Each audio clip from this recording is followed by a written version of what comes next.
اعوذ باللہ من الشیطان الرجیم، بسم اللہ الرحمن الرحیم۔ آج میں اپنا ایک اور ناول اسٹارٹ کرنے جا رہی ہوں اور امید کرتی ہوں کہ میں اس کا پورا حق ادا کر لوں گی۔ اس کو لکھنے والے نے جس قدر محنت اور دل جمی سے اس کو لکھا ہے، انشاءاللہ میں کوشش کروں گی کہ میں اس کا پورا حق ادا کروں۔ تو آئیے اسٹارٹ کرتے ہیں۔ طلوع سحر ہے شام محبت، تحریر نایاب جیلانی۔ انتصاب: قابل احترام ابو جان، امی جان اور حنا عباس ہنجرہ کے نام۔ پیش لفظ: کرن ڈائجسٹ میں شائع ہونے والا میرا ناول طلوع سحر ہے شام محبت ایک سچے واقعے پر مبنی ہے۔ اس ناول کی تھیم، اس کا پلاٹ عورت کی محبت، وفا اور ایثار ہے۔ عورت ان تین چیزوں سے تشکیل پاتی ہے۔ وفا اور محبت اس کی فطرت میں شامل ہے، مگر وقت اور حالات کے ساتھ ساتھ اس کے جذبات اور احساسات میں تبدیلی آنا غیر فطری نہیں۔ کبھی وقت کی بے رحم چال کا شکار عورت فاخرہ جیسی زندگی بسر کرنے پر مجبور ہو جاتی ہے۔ کبھی دولت کی ہوس اور بہت کچھ پا لینے کا شوق اور مادیت پرستی عورت کو در مکنون بنا دیتی ہے۔ کبھی محبت کی جستجو، محبت کی اندھی طلب میں یہی عورت عنبرین کا روپ دھار لیتی ہے۔ کبھی یہی عورت خلوص، پیار، ایثار، اخلاق اور محبتوں کا خزینہ سمیٹے انواع ہاشم فریدی کی شکل میں جلوہ گر ہوتی ہے۔ اور ایسی ہی عورت کو وقت ہمیشہ یادگار بنا دیتا ہے۔ میرا یہ ناول جذبوں اور احساسات کی ایک سچی داستان ہے، اور میری یہ خواہش ہے کہ اس ناول کو محض چند کردار سمجھ کر نہ پڑھا جائے، بلکہ محبت کی وہ شام جو زیان عبیس کے دل پر اتری تھی کہ ہر لفظ کو دل سے سمجھا جائے، کیونکہ طلوع سحر ہے شام محبت کا لفظ دل سے نکلا ہے اور دل سے ہی لکھا ہے۔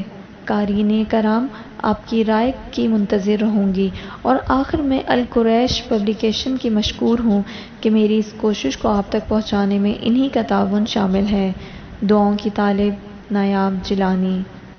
عشق مجھ کو نہیں وحشت ہی سہی، میری وحشت تیری شہرت ہی سہی۔ قطع کیجیے نہ تعلق ہم سے، کچھ نہیں ہے تو عداوت ہی سہی۔ پارک سے گھر کی طرف جاتے ہی دائیں طرف مڑتے یہ منحوس آواز اس کے کانوں سے ٹکرائی تھی۔ وہ اپنی سیاہ ہونڈا سیوک کے پاس کھڑا بڑے جاندار انداز میں مسکرا رہا تھا۔ اس نے پل دو پل کے لیے نگاہ اٹھائی اور پھر جھکا لی۔ اب وہ اس کے بالکل برابر قدم سے قدم ملا کر چلنے لگا تھا۔ آج اس چمکیلے، روشن اور نورانی چہرے پر افسردگی کے بادل کیوں چھائے ہیں؟ وہ بڑے ہمدردانہ انداز میں دریافت کر رہا تھا۔ انوا نے اپنے قدموں کی رفتار مزید تیز کر لی، مگر اس سے آگے چلنا بے حد دشوار تھا۔ اس کا ایک ایک قدم بھاری تھا۔ طبیعت تو ٹھیک ہے جناب کی؟ کہیں تو گاڑی میں ڈراپ کر دوں؟ انوا اس کی طرف دیکھ نہیں رہی تھی، مگر اس کے لہجے سے محسوس ہو رہا تھا کہ وہ مسلسل مسکرا رہا ہے۔ اس کی آنکھوں میں بے حد ناگواری در آئی تھی، مگر لبوں کا قفل نہیں ٹوٹا تھا۔ خیر سے اس وقت کہاں سے آ رہی ہیں؟ وہ برابر چلتے ہوئے ترچھی نگاہ سے اسے دیکھ بھی رہا تھا۔ چلے نہ بتائیں، ہم خود ہی اپنے ذرائع سے معلوم کر لیں گے۔ ویسے بھی نیک اور متقی لوگ ہم جیسوں سے بولنا کہاں گوارا کرتے ہیں۔ اس نے خود کو ایک نفیس گالی سے نوازا تھا۔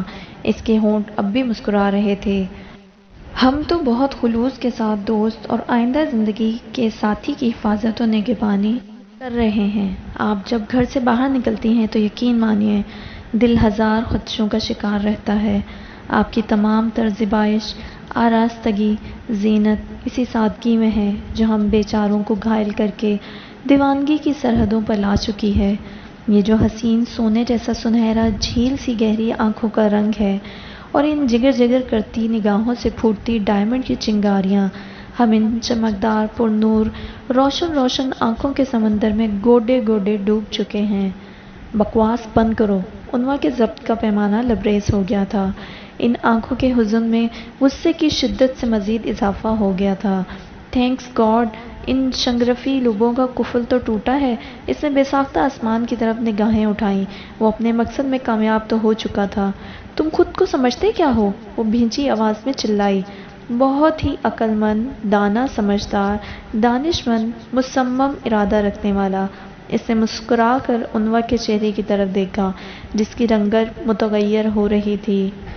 انتہائی کمینے، ذلیل، لفنگے اور بدمعاش ہو۔ تمہیں کیا پتہ انسانیت کے معیار کیا ہیں؟ اخلاق کس کہانی کا نام ہے؟ کردار کسے کہتے ہیں؟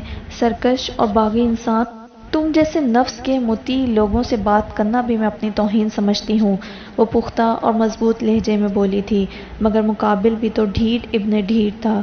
قدرے مسکرایا اور پھر بولنے لگا، آپ بہت دل پسند ہیں، دل کو بھانے والی انمول ہستی ہیں۔ آپ کے لبوں سے نکلنے والے تیزاب میں ڈوبے الفاظ بھی جام شری کی طرح لگتے ہیں، فرحت بخش، طبیعت کو سرشار کرنے والے ٹھنڈے میٹھے الفاظ۔ ہم تو آپ کی جھیل سی آنکھوں کی توصیف بیان کر رہے تھے، مگر آپ تو غصہ کر گئی ہیں۔ چلے اپنے الفاظ واپس لے لیتے ہیں، اب تو غصہ تھوک دیں، حالانکہ غصے میں آپ اور بھی حسین لگتی ہیں، بالکل آب در کی طرح۔ کیا ہیرے کی چمک ہے؟ کیا آب و تاب ہے؟ یا پھر آپ گینے جیسی گویا نازک شیشہ کانچ آئینہ الماس، یا پھر اوہو یاد آیا، بالکل انگوری شراب جیسی۔ کیا ذائقہ ہے مدہوش کر دینے والا۔ اس کی سیاہ آنکھوں سے پھوٹتی روشنیاں عنوہ کے پورے وجود کو اپنی لپیٹ میں لے چکی تھیں۔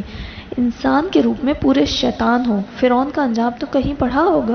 عنوہ نے زہر خند لہجے میں کہا، جی، نہ صرف فرعون بلکہ شداد اور قارون کے انجام سے بھی باخبر ہیں۔ وہ سعادت مندی سے بولا تھا، مگر اپنے انجام سے بے خبر ہو، گھٹیا بد کردار اور جواری انسان۔ عنوہ نے حد درجہ نفرت سے کہا، میرا دل بہت وسیع ہے، آپ کچھ بھی کہہ لیں، ہم برا ہرگز نہیں منائیں گے، بلکہ کسی ایوارڈ کی طرح آپ کی گالیاں اور کوسنے وصول کریں گے۔ وہ دلکشی سے مسکرایا، تمہارا نام زیان ابیس کی جگہ خبیث ہونا چاہیے تھا، عنوہ نے تنفر سے کہا۔ وہ اپنے گھر کے گیٹ تک پہنچ چکی تھی۔ میری نرمی کا ناجائز فائدہ نہ اٹھاؤ، بہت کر لی منمانی، اب فیصلہ ہو جانا چاہیے۔ آج تمہاری ممی سے یہی ڈسکس کرنے آیا تھا۔ اپنا مائنڈ میک اپ کر لو زوجہ محترمہ۔ اس کا انداز حد درجہ دل جلانے والا تھا۔ عنوہ کے تن بدن میں چنگاریاں پھوٹ پڑی تھیں۔ اتنی خوش فہمی بھی اچھی نہیں، منہ کے بل گرو گے کسی دن۔ تمیز سے بات کیا کرو، مجھے اس طرح کے لہجوں کی عادت نہیں، نہ جانے کیوں برداشت کرتا ہوں۔ اس نے اپنے گھنے سیاہ سلجھے بالوں میں انگلیاں پھنسا کر کہا اور مزید بولا، تمہیں لاکھوں کی بھیڑ میں چنا ہے، پسند کیا ہے، محبت و پیار چاہت سے سرفراز کیا ہے، رفاقتوں کا یقین دلایا ہے، توجہ کی حد کر دی ہے، تمام ضروری کام بہاڑ میں جھونک کر بڑی فسحت سے عشق فرمایا ہے۔ تم پر جانو دل سے فریفتہ ہوں، عاشق اور شدائی ہوں، تمہارے تفاخر کے لیے تو اتنا ہی کافی ہونا چاہیے۔ لعنت بھیجتی ہوں میں ایسے عشق پر اور تمہارے جیسے عاشق پر۔ وہ غصے سے پھنکارتی زوردار آواز میں گیٹ بند کر کے اندرونی حصے کی طرف بڑھ گئی، جبکہ زیان مسکراتا گنگناتا پلٹ گیا تھا۔ جو ہی اس نے آراستہ پیراستہ سجے سجائے ڈرائنگ روم میں قدم رکھا، نگاہیں سامنے مخملی صوفے میں دھنسی ممی پر اٹھ گئیں۔ وہ خود سے بیگانہ سیاہ ساڑی میں ملبوس، آنکھیں موندے نہ جانے کیا کیا بول رہی تھیں۔ عنوہ کو ایک پل کے لیے یوں محسوس ہوا تھا گویا صدیوں کی مسافتوں کی تھکن آنکھوں میں اتر آئی ہے۔ وہ نم پلکوں کو پونچھتی ممی کے پاؤں سینڈلوں سے آزاد کرنے لگی تھی، پھر نگاہ کرسٹل کی چمکیلی سطح والے ٹیبل پر رکھے مشروب کے خالی گلاسوں پر پڑی۔ ممی کے قریب رکھا گلاس خالی تھا، جبکہ دوسرے گلاس میں تھوڑا سا مینگو جوس، یقیناً وہ اس کی تسلی کے لیے بچا کر گیا تھا۔ ممی کو دیکھتے ہوئے اسے خود سے بھی شرم آنے لگی تھی۔ کیا تھا اگر ممی اس کے سامنے حواس برقرار رکھتی؟ کیا ضرورت تھی زیان کے سامنے ام الخبائث کو منہ لگانے کی؟ مگر ممی کا بریک فاسٹ، لنچ یا ڈنر ڈرنک کے بغیر تو ادھورا ہوتا تھا۔ انہوں نے آج تک مہمانوں کا بھی لحاظ نہیں کیا تھا۔ کارپیٹ پر بکھرے ساڑی کے پلو کو سمیٹتے ہوئے اس کی آنکھوں سے ٹپ ٹپ آنسو بہنے لگے تھے۔ کیا سوچتا ہوگا وہ ممی کے بارے میں؟ عنوان نے ناک دبا کر گلاس اٹھائے اور ٹیبل کو کپڑے سے صاف کرتے ہوئے سوچا، ہاں، جو مرضی سوچتا پھرے، خود بھی تو یہی کچھ کرتا ہے۔ وہ رنجیدگی سے زیر لب بڑبڑائی، پھر الماری سے نفیس کمبل نکال کر ممی کے اوپر ڈالا اور تھکے تھکے قدم اٹھاتی اپنے روم کی طرف بڑھ گئی۔ صبح ڈرائنگ روم میں ممی بڑے فریش موڈ میں بیٹھی اورنج جوس پی رہی تھیں۔ انہیں اپنی ڈائٹ کا بہت خیال رہتا تھا، اپنے حسن اور صحت پر بھرپور توجہ دیتی تھیں، اسی لیے تو ان کا حسین سراپا سب کو اپنی طرف متوجہ کر لیتا تھا۔ دلکش قد و خال، گورا رنگ، لمبے بال، بلا شبہ وہ بہت حسین خاتون تھی۔ تھیں، انہیں حسن کو سنوارنے کے طریقے بھی آتے تھے۔ انہوں نے ایک حسن کی دولت ہی ممی سے چرائی تھی۔ Good morning mummy. دل تو نہیں چاہ رہا تھا انہیں مخاطب کرنے کو، مگر وہ اپنی عادت سے مجبور تھی۔ کیا کرتی، ساری رات جاگنے اور مسلسل سوچنے کی وجہ سے آنکھیں الگ دکھ رہی تھیں۔ ہاں، وہ چونکی اور حیرانی سے اسے دیکھنے لگیں۔ ان کی آنکھیں بہت سرخ تھیں اور سرد بھی۔ اس نے آج تک ممی کو مطمئن نہیں دیکھا تھا۔ لیٹ اٹھی ہو؟ رات کو نیند نہیں آئی، وہ آہستگی سے بولی۔ تو نیند کا ٹونک لے لینا تھا، سارے غم فکریں بھول جاتی ہیں۔ وہ کس چیز کی طرف اشارہ کر رہی تھی؟ انہوں نے ایک دکھ کی لہر من میں اترتی محسوس کی۔ ممی، میں آپ کی فرینڈ یا کولیگ تو نہیں، بیٹی ہوں، اس نے آزردگی سے کہا تھا۔ کیسی قابل نفرت چیز کی آفر کر رہی تھی وہ اسے۔ ہاں تو پھر؟ امبرین نے بھویں اچکائیں۔ میری زندگی کی سب سے بڑی بھول، ایسی غلطی جس کی تلافی ممکن نہیں، انہوں نے تنفر سے کہا۔ پنک اسٹائلش ساڑی میں بغیر میک اپ اور کھلے بالوں کے ساتھ وہ بے حد شاندار لگ رہی تھی۔ اگر اس حسین چہرے پر محبت کا کوئی رنگ ہوتا تو یقیناً یہ دنیا کا حسین ترین چہرہ ہوتا۔ کل زیان آیا تھا، انوا جس موضوع سے بچنا چاہتی تھی، ممی اس پر ہی بحث و مباحثے کے لیے تیار تھیں۔ اسے وجہ نہیں پوچھی تھی، نہ ہی پوچھنا چاہتی تھی، مگر اب تک کوئی بھی کام اس کی مرضی کے مطابق کہاں ہوا تھا، حتیٰ کہ نکاح بھی۔ شادی کی ڈیٹ طے کرنے کے بارے میں بات کر رہا تھا۔ پھر آپ نے کیا کہا ہے؟ اس نے ڈوبتے دل اور کپکپاتی آواز میں پوچھا۔ جنوری کے اینڈ تک ارادہ ہے میرا، ویسے بھی نکاح کو 1 سال ہو گیا ہے۔ تم ایجوکیشن کمپلیٹ کر چکی ہو، فوراً سے شارٹ کورسز کی ڈگریز بھی ہیں، اتنی تعلیم ہی کافی ہے۔ تمہیں ویسے بھی میں نے بزنس سے الگ رکھا ہے، دراز میں چیک بک رکھی ہے، جتنے مرضی پیسے لو اور دل کھول کر شاپنگ کرو، یہ میری طرف سے تمہارے لیے آخری گفٹ ہے۔ ویسے بھی تم ایک نہایت امیر، خوشحال اور دولت مند شخص کی مسز بنو گی۔ اس کے بینک ڈالر پاؤنڈ سے بھرے پڑے ہیں۔ یورپ اور ایشین ممالک میں موجودہ بینکوں میں اس کے اتنے اکاؤنٹس ہیں کہ تم انگلیوں پر نہیں گن سکتی۔ میں نے تمہارے لیے بہت اچھا انتخاب کیا ہے۔ وہ بڑے تفاخر کے عالم میں اسے نہ جانے کیا کیا جتا رہی تھی۔ ایک شرابی جواری شخص کو میرا عمر بھر کا ساتھی بنا کر آپ نے میرے ساتھ بہت ظلم کیا ہے ممی۔ پارسائی، اچائی اور نیکی کی باتیں ہماری سوسائٹی کی لڑکیوں کو سوٹ نہیں کرتی، انہوں نے استہزائیہ کہا اور بالوں میں انگلیاں چلانے لگیں۔ میرا باپ دنیا کا بدقسمت انسان تھا جس کی آپ بیوی بنی۔ اس نے آج تک کبھی ممی کے سامنے اپنے باپ کا ذکر نہیں کیا تھا۔ نہ جانے کیسے زبان سے یہ چند الفاظ پھسل گئے تھے۔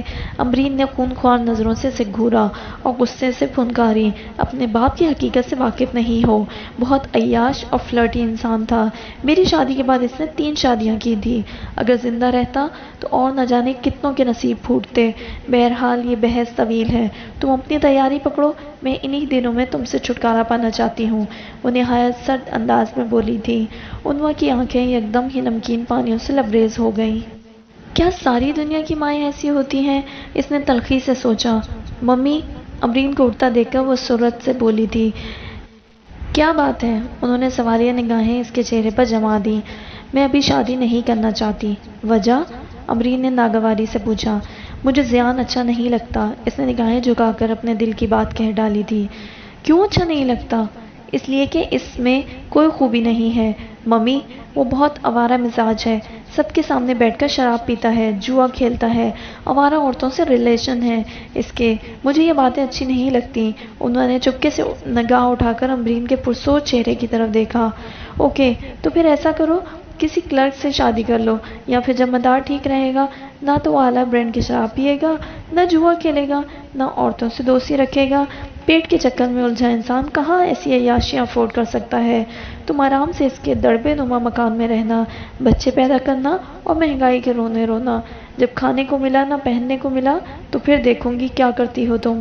یہ پرہیزگاری، بھلائی، نیکی کے قصے سب بھول جائیں گے، بیٹھ کر اس کی شرافت کو چاٹتی رہنا۔ امبرین نے تنک کر کہا تو انوا الجھ سی گئی۔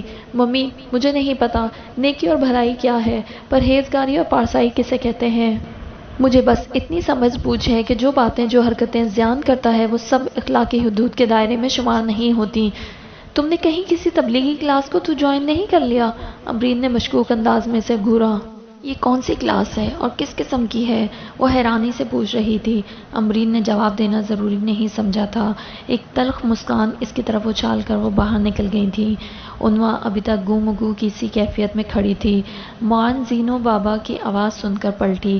وہ اسے کرسی پر بیٹھنے کا اشارہ کر رہے تھے۔ عنوا بے دہانی میں بیٹھ گئی۔ زینو بابا کہہ رہے تھے، بڑے بزرگ لوگوں کی جماعت ہوتی ہے، بڑے عقل مند دانا لوگ ہوتے ہیں، بانصیب خوش نصیب لوگ جنہیں اللہ منتخب کر لیتا ہے، چن لیتا ہے۔ وہ کون لوگ ہوتے ہیں اور کہاں ہوتے ہیں؟ کیا آپ نے دیکھے ہیں ایسے لوگ؟ عنوا نے حیرانی سے پوچھا۔ یہ اصفیاء ہوتے ہیں، یعنی کہ بہت ہی برگزیدہ پاک باطن، اس میں اصل پن ہوتا ہے، بہت خالص ہوتے ہیں، ان میں ملاوٹ نہیں ہوتی۔ زینو بابا بہت سوچ سمجھ کر کھوئے کھوئے لہجے میں بول رہے تھے۔ اتنے خالص لوگ آج کے دور میں کہاں؟ اس کی نگاہوں کے سامنے زیان کا چہرہ تھا، کھڑے نقوش والا پتھریلا چہرہ۔ وہ بہت وجیح و شکیل تھا، مگر عنوا کو اس میں بالکل خوبصورتی نظر نہیں آتی تھی۔ انہی لوگوں سے تو یہ دنیا قائم و دائم ہے، لوگوں کے ہجوم میں رہتے ہیں مگر اپنی ذات میں تنہا۔ زینو بابا، آپ ملے ہیں کبھی کسی ایسی ہستی سے؟ اس نے ایک مرتبہ پھر اپنا سوال دہرایا تھا۔ ہاں جی، وہ اس کھوئے کھوئے لہجے میں بولے تھے۔ کیا نورانی چہرہ ہے، اتنا شفیق، اس قدر نرماہٹ، فقر کو دوست رکھنے والے، بہت ہی عالم فاضل، بڑی اچھی اچھی باتیں کرتے ہیں، جنت کی باتیں، دوزخ کی باتیں، قبر کی باتیں، جزا اور سزا کی باتیں، نیکی اور بدی کی، گناہ اور ثواب کی، ذلت و عزت کی، نفرت اور محبت کی۔ کون سے شہر میں رہتے ہیں؟ عنوا کو دلچسپی محسوس ہو رہی تھی۔ اس نے بھلا کہاں ایسی باتیں سنی تھیں؟ شہر کہاں؟ وہ تو بہت دور ایک چھوٹی سی بستی ہے جہاں ان کا بسیرا ہے، کچا مکان اور تنہائی ان کی ساتھی ہے۔ زینو بابا بڑے احترام سے ان کا نام لے رہے تھے۔ میں بھی ملوں گی ان سے، عنوا نے سنجیدگی سے کہا تھا، اور زینو بابا پرجوش سے ہو کر سر ہلانے لگے تھے۔ لے چلوں گا آپ کو عنوا بی بی، اسی بہانے میری بھی ملاقات ہو جائے گی۔ ان کا گھر اگرچہ خالی ہے عنوا بی بی، مگر سکون کی دولت سے بھرا ہوا۔ جی چاہتا ہے ان کی چوکھٹ پر ہی پڑا رہوں، مگر بیمار پوتے کی خاطر کام کرنے پر مجبور ہوں، زینو بابا بھرائی آواز میں کہہ رہے تھے۔ مسٹر ربانی کے ہاں پارٹی تھی۔ امرین کے اصرار پر عنوا بھی تیار ہو گئی تھی۔ ممی نے کبھی انکار سنا تھا، نہ اس نے کبھی نہ کی تھی۔ پارٹی کی ارینجمنٹ کافی وسیع پیمانے پر تھی، اسی حساب سے مہمانوں کی تعداد بھی بہت زیادہ تھی۔ ممی ہمیشہ کی طرح اسے ساتھ لا کر بھول چکی تھی۔ یہ تو بچپن کا دکھ تھا، ممی اسے کہیں بھی ساتھ لے کر جاتی اور پھر اس کے وجود سے یکسر بے نیاز ہو جاتی تھی، یوں گویا وہ کہیں بھی نہ ہو۔ کبھی کبھی اسے محسوس ہوتا تھا کہ ممی اپنے فرینڈز کا اس کا تعارف کرواتے ہوئے ناگواری محسوس کرتی ہیں۔ اسی طرح کی ایک پارٹی میں ممی نے اس کا تعارف زیان سے کروایا تھا۔ شاید وہ زیان سے عنوا کو ملوانا نہیں چاہتی تھی، مگر زیان خود ہی اس کی طرف متوجہ ہو گیا تھا۔ مجبوراً ممی کو تعارف کروانا پڑا۔ عنوا کو جب ممی نے بتایا کہ یہ ان کا نیا فرینڈ اور بزنس پارٹنر بھی ہے تو وہ بے حد حیران ہوئی تھی۔ ان دنوں بزنس میں مسلسل خسارے کا سامنا تھا۔ فیکٹری کی تمام مشینیں بدلنے والی تھیں، جس کے لیے کروڑوں روپیہ درکار تھا۔ ملازمین کی تنخواہیں نہیں دی تھی، جس کی وجہ سے تمام ورکرز ہڑتال کے بارے میں آپس میں مشورے کر رہے تھے۔ ایسی صورتحال میں کوئی احمق ہی تھا جو پارٹنرشپ کے ایگریمنٹ پر سائن کر چکا تھا۔ ممی کی تمام دوستیاں اخلاقی حدود سے تجاوز کر چکی تھیں۔ نہ جانے یہ کس قسم کا دوست تھا۔ ممی چاہے کتنی ہی اسمارٹ اور ینگ لگیں، مگر تھی تو کافی ایجڈ، جبکہ وہ ابھی 33-34 کے لگ بھگ ہوگا۔ یہ ممی کی زندگی کا انتہائی شرمناک پہلو تھا۔ کبھی کبھی اسے اپنے ماحول سے سخت کراہت محسوس ہوتی تھی۔ جی چاہتا تھا کہ سب کچھ چھوڑ چھاڑ کر کہیں جنگلوں میں بسیرا کر لے۔ ممی کہتی تھی کہ وہ محض منفرد نظر آنے کے چکر میں ان کے ماحول سے الگ تھلگ رہتی ہے۔ اسے نیک پروین بننے کا شوق ہے تاکہ لوگ اسے تعریفوں کے ایوارڈ دیں، جبکہ عنوا حیران ہو کر سوچتی تھی کہ ممی ایسا کیوں کہتی ہیں۔ اسے تو انفرادیت کا مفہوم بھی پتہ نہیں تھا۔ نیکی کیا ہوتی ہے؟ کم از کم اس نے اپنے ارد گرد نیکی کی کوئی شکل نہیں دیکھی تھی۔ ہاں، اسے اچھائی اور برائی میں فرق کرنا ضرور آتا تھا۔ اتنی تو وہ باشعور تھی کہ اچھے اور برے میں تمیز کر سکتی۔ اسے ڈرنک کرنے والے، اسموکنگ کرنے والے مرد زہر لگتے تھے۔ کجا کے عورتیں، وہ جانتی تھی کہ سگریٹ پینے والی عورت کو معاشرہ اچھی نگاہ سے نہیں دیکھتا، ڈال ڈال پر بیٹھنے والی عورت کو مرد کی نگاہ میں عزت نہیں ملتی۔